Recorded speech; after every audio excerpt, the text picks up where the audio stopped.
ওই যে দেখা যাচ্ছে কিওক্রাডং। ও, second highest peak of Bangladesh. Once it was the highest peak of Bangladesh. Already মেঘ বুকে লাগতেছে, feeling cold. ও কিভাবে আঁকা বাঁকা হয়ে ওই যে তমাতঙ্গির সেই অ্যানাকোন্ডা রোডের মতো।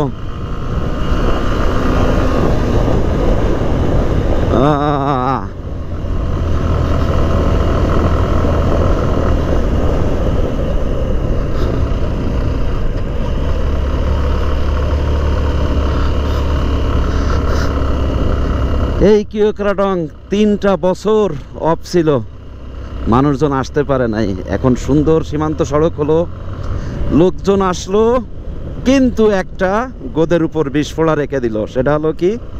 গাইড।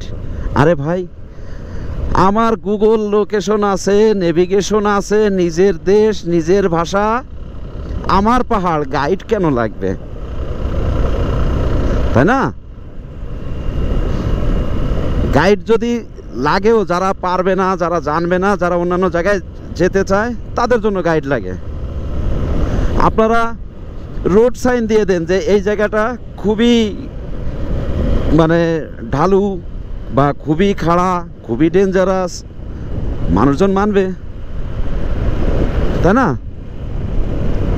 এই যে মনে হয় পাসিং পাড়া চলে আসলাম, ও সরি, দার্জিলিং পাড়া, দেখছেন? আচ্ছা বলেন তো, এই এলাকার লোকজন মনে হয় খ্রিস্টান, এরা রান্না করে খায় কিভাবে? আমার তো মনে হয় রান্না করে উঠাইতে উঠাইতে ঠান্ডা হয়ে যায়। যে মেঘের আবারও উঠতে হবে।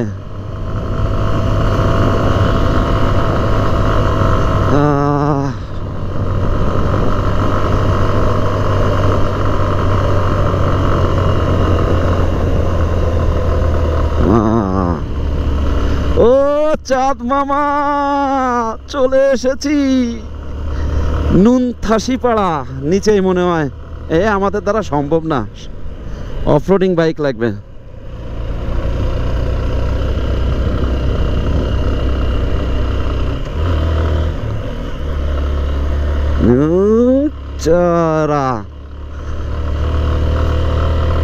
চাঁদ মামা তুমি থাকবে না আজ একা, আমরা হব তোমার সঙ্গী।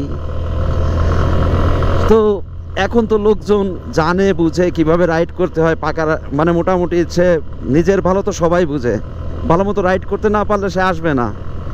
কিন্তু গাইড জোর করে দিয়ে তার কাছ থেকে 2000 টাকা নেওয়া, এটা মানা যায় না।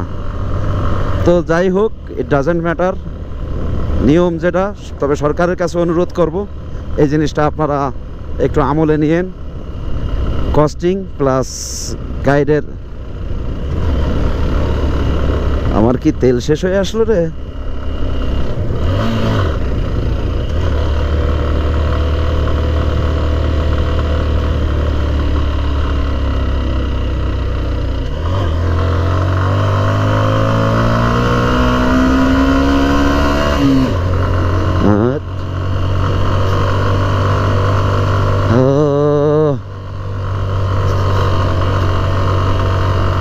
কে চিনি না।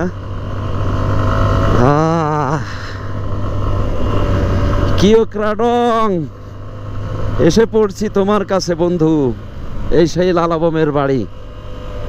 আগে হেঁটে হেঁটে আসতাম চিংড়ি ঝর্ণা হয়ে, আর এখন আসলাম বাইক নিয়ে।